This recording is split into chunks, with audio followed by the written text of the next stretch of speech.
Well, we start off today focusing on the security situation in the country. We're joined now by Lai Mohammed, who is the interim National Publicity Secretary of the APC. Morning, and thank you for joining us today. Thank you very much.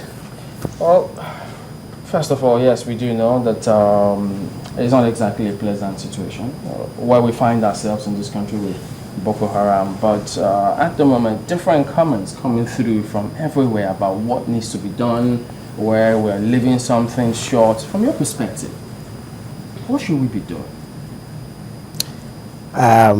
From our perspective, we should be looking for the way out.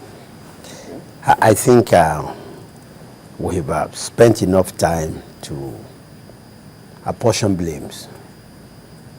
The origin of Boko Haram, whether it was addressed on time or not. But I think we've got into a situation now that we've got into what we call a strategic stalemate in the fight against Boko Haram, which means with all the efforts of the federal government and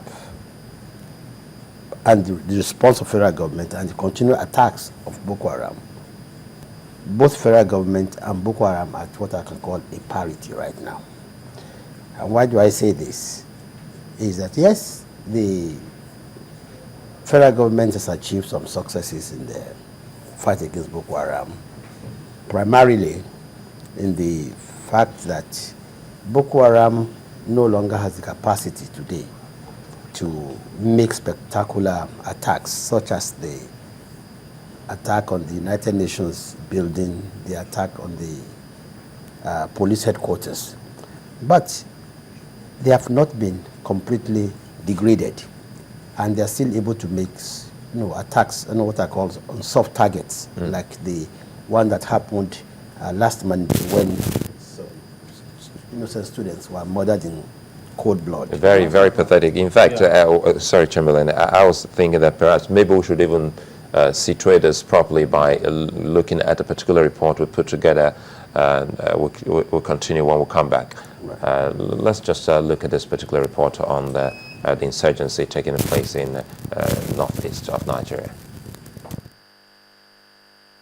The nature of insurgency is generally difficult because you are not fighting a standing army.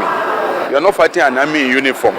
So the battlefield is not defined. The enemy is not defined because he hides among the people or he hides in the bushes. And so even when you know where he is, you have to first sort him out so that you don't go and kill innocent people. It is not a conventional war where the army of the Federation is standing on one side and the terrorists are standing on the other side. If it were a conventional war where they come out and stay on the other side, I can tell you that the war will finish in 30 minutes. The military has the capacity to finish these insurgents in 30 minutes. But because of the nature of this war, where the insurgents live among the people, where they live in heavily or dense populations, where they live in small groups, hiding their identities, and when they have the slightest opportunity, they come out with weapons and kill the most vulnerable people. So because of the nature of insurgency, you find that it's not only in Nigeria. If you go to Pakistan has been struggling with terrorism for over 10 years, and they're still on it. If you go to Iraq, it's been over 10 years, they're still on it. If you see Afghanistan, they've been fighting with terrorists for quite a long time. Not because the terrorists are so powerful or that they are invisible, but because they are so cowardly that they hide in the population, and every government is careful because we have to obey the conventions of rule of war, and we don't have to, we can't go to Maiduguri and kill everybody there. We can't go to Yobe and kill everybody there because terrorists are hiding among them. So it takes a lot of hard work, intelligence to get it. In addition to this, in the case of our situation, the terrorists also operate from outside our boundaries. Sometimes we chase them, they run across Cameroon, and then regather and come back. And under international conventions, we cannot send our army to go and fight in the territory of Cameroon unless they give us, the go-ahead or they cooperate with us. Well, there you have Labaran Makuf, Minister of Information, speaking about the current security situation. You heard some of what he said there. What do you think of that? Well, I had part of it. But I think it comes down to the same conclusion, which is that the government lacks a comprehensive counter-terrorism strategy.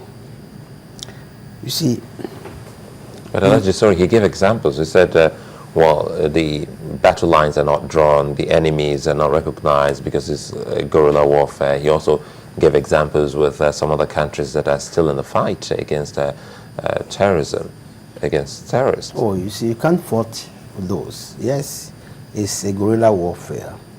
It's not conventional war. And Nigeria is not the only country fighting terrorism. But the question is, how are we fighting it?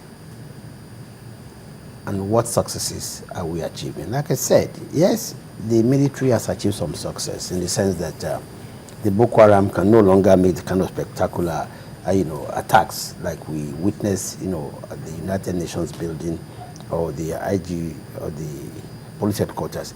But they have retreated to the rural areas and they're inflicting a lot of damage on soft targets, either in Konduga or in Burma or in Goza, or as last week in the Yobe Federal Government College.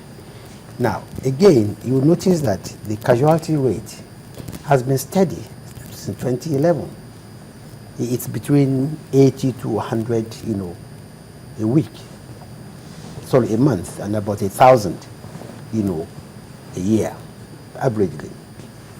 In other words, what we have reached today is what I call a strategic stalemate, with neither party winning. Therefore, we must move forward. And what are the recommendations? How, for instance, we move forward? And the first, in our opinion, is that the federal government must, evolve a holistic counter-terrorism strategy, which will identify the principles and the objectives of fighting this uprising. What we have today is that apart from just responding to them, it's a bit uncoordinated, it's a bit chaotic, and it's a bit ad hoc. For instance, we believe that in this kind of counter-terrorism strategy, it's not just the military. You must align military option with economic, with social and political if you want to achieve anything. Two, we also believe that there's a need to improve intelligence gathering and also enable force and improve force enablers. Of course, by intelligence gathering, we all know what we mean. If we throw 1 million people into the Northeast today to fight counter-terrorism, unless there's quality and valuable intelligence, will just be wasting their lives. At the same time, we also need to improve the quality and the number of the equipment we have in terms of attack helicopters, in terms of air transportation, in terms of logistics such as medical doctors and the like. These are some of the suggestions who would make the government. Unfortunately, the government would rather look at the messenger and not the message.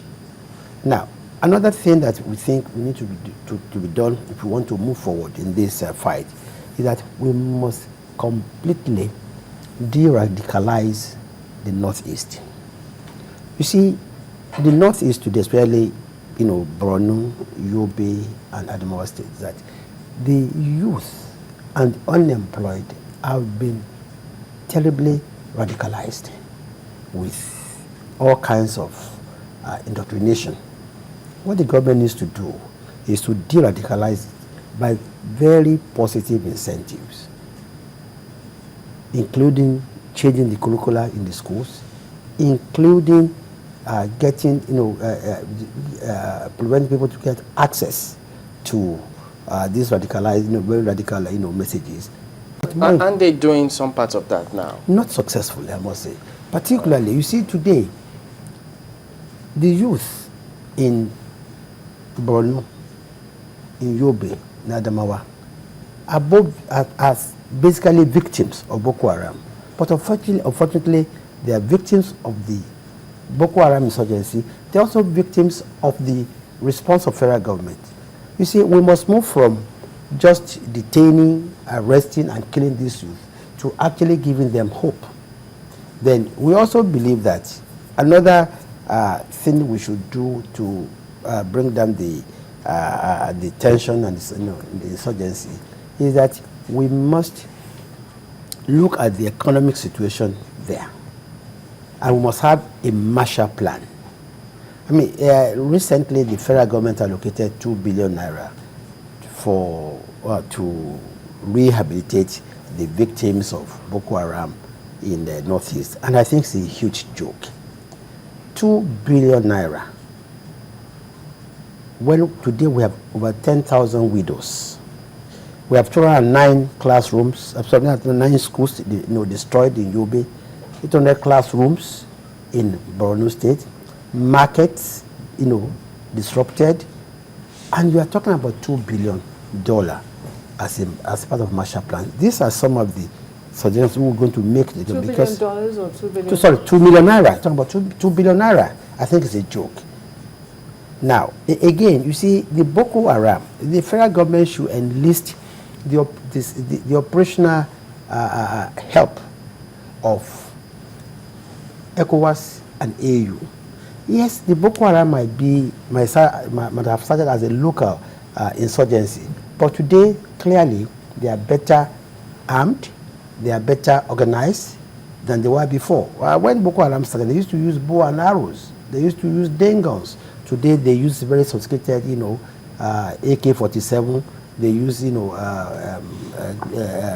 rocket-propelled grenade. They even have anti-aircraft equipment. It means they're getting funding. Obviously, they're getting funding because, you see, they have been allowed to link up with radical groups along the whole of the Sahel. So, Nigeria should, appeal to the AU and the ECOWAS to help them monitor the Sahel, because the entire Sahel today is embroidered, is involved in this insurgency, and these are some things we believe that the government should do. Again, it is so sad. As of today, there's no single institution in Nigeria that has a research, on Boko Haram. Can we say that for sure? I know for a fact. Because they might be doing something that you really don't know. No, look, you see, if I ask you today, if you want information on Boko Haram, where do you go to? We rely mostly on media. Now, Nigeria should set up a fund to have research both locally and internationally on Boko Haram, so we can understand their ideology, their structure, their modus operandi, what they believe in, even the membership, and have a database that you can follow their operation. If I ask you today, go and get information on Boko Haram, there's nowhere you can go to.